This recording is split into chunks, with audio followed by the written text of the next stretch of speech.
On to episode 2 of series 2 of When the Boat Comes In, Tram Ride to the Bluebell. This is where Tom gets a visit from a Scotsman, and also Jack, a Scotsman, is looking for him. And yeah, he wants money because they sort of double-crossed him in prison because they were tobacco barons, and he's saying he's from a Scottish razor gang, but it turns out he's not. My mother never hurt you. Now, she gave birth to you, didn't she? Your Wayne and your mammy. Well, you have got something precious to lose. 2 lives. Another theme of this episode is Jack Ford getting compensation for Harry Duffy. I think to begin with, he thinks that he'll be alright, we'll find something for him to do because he's right-handed, but it turns out he's left-handed, and that's the hand that he's injured, and he says he needs all the compensation he can get, otherwise he's not going to get married. And yeah, I mean, harsh times, harsh realities. But Jack really does help the workers, doesn't he? I mean, as I've said in previous podcasts, there is an end game for him. It's not just about helping people, but at the same time, he really helped some people, didn't he? Well, the doctor thinks it might be septic. They get to the hospital for tests on Monday. If it is septic, then the hand will have to come off. Maybe it's half an arm and all. Dear God. Still, it mightn't come to that. I mean, if he's not sure. He was sure, all right. He was just covering his bets. I was going to get married next week. You'll get married, lad. You'll just have to postpone it for a while, that's all. What use would I be doing now? How could I provide for a one-armed man? We'll find you something, Harry. You've still got your right hand. Clarkin, maybe? Didn't nobody ever tell you, Mr. Ford? I was left-handed. No, son. Nobody ever told me. I'll fight for every penny I can. I'll need it, won't I? And you'll get it. You can rely on me. Oh, I do, Mr. Ford. I do. I talked about Lavender Avenue. Of course, Jack wants to keep Matt where he can keep an eye on him because Dolly, of course, isn't necessarily in favour of this, is he? Even though they're brother and sister. She's like, oh, we'd have more time for this if Matt wasn't here. And Jack's like, oh, we'll always have time for this. But yeah, that's interesting, yeah. And you can see why later on in the series, because when he gets drunk, he says too much, doesn't he? And sometimes he listens to what other people say. That's what Jack says. And it's true. If you get further on in the series, there's many examples of this. And of course, Dolly wants to adopt a baby. And at the end of the episode, you find out that it's not possible because Jack's been in prison. And this is another big blow for Dolly because it's quite clear that she wanted a child and it meant a lot to her. And yeah, this was another nail in their coffin, to be honest. Naturally, we require character references and evidence of financial stability, but the only real impediments, other than those of religious difference, are bankruptcy, lunacy, and...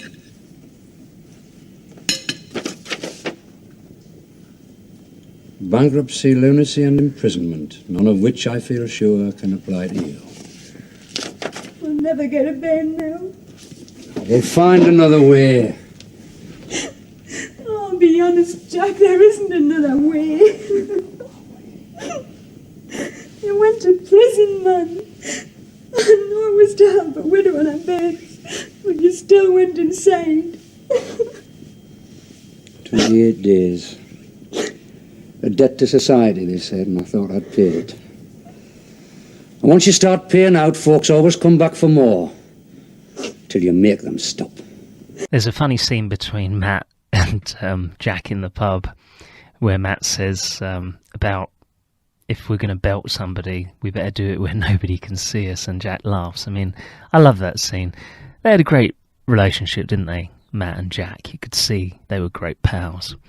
And it's also funny at the end of this because at the end of the episode they get the Scotsman and they get the money back because the Scotsman has thrown a brick through Jack's window, and he's also made Tom go back to the Seatons, the shop, and steal money from them and give it to the Scotsman because he actually said that he was going to hurt Bella and Tommy, his son. So had a very good ending, and yeah, I like the bit where Jack puts the money in his mouth that's left. Yeah. I spoke to Glasgow today. You know, I couldn't understand why you stayed down here instead of going back there. But now I know. You and a few of your mates did a job up there. A big one. And you took off with all the money. And they've been looking for you ever since. With these. Well, now they'll know where to find you. I made sure of that. Well, kill me. You're lucky we didn't. Oh, bugger off, man, while you can still walk. Wait a minute. How much did he have out of the till? £3.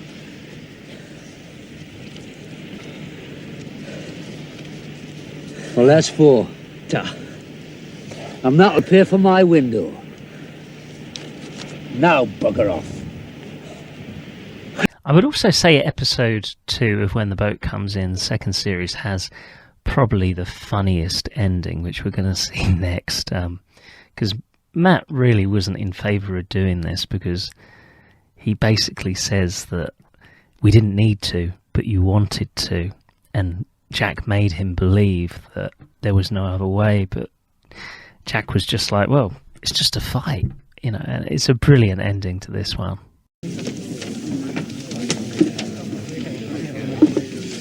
You knew this Glasgow gang was after that fellow? Aye. Since I spoke to the Glasgow District Secretary this morning.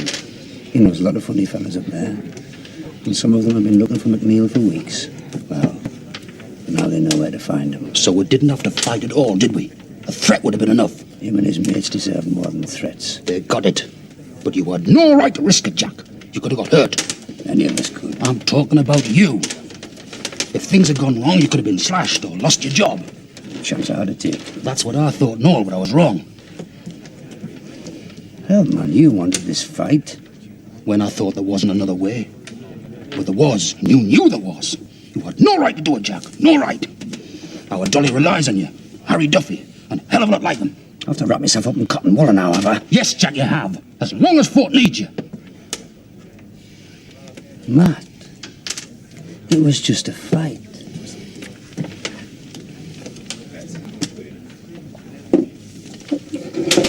You're coming home. No, I'm not. And your Dolly thinks we haven't got a bairn.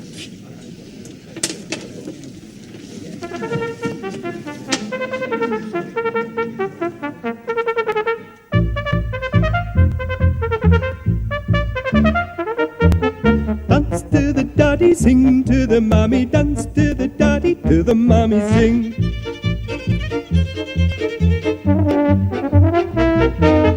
Thou shalt have the fishy on a little dishy, thou shalt have the fishy when the boat comes in.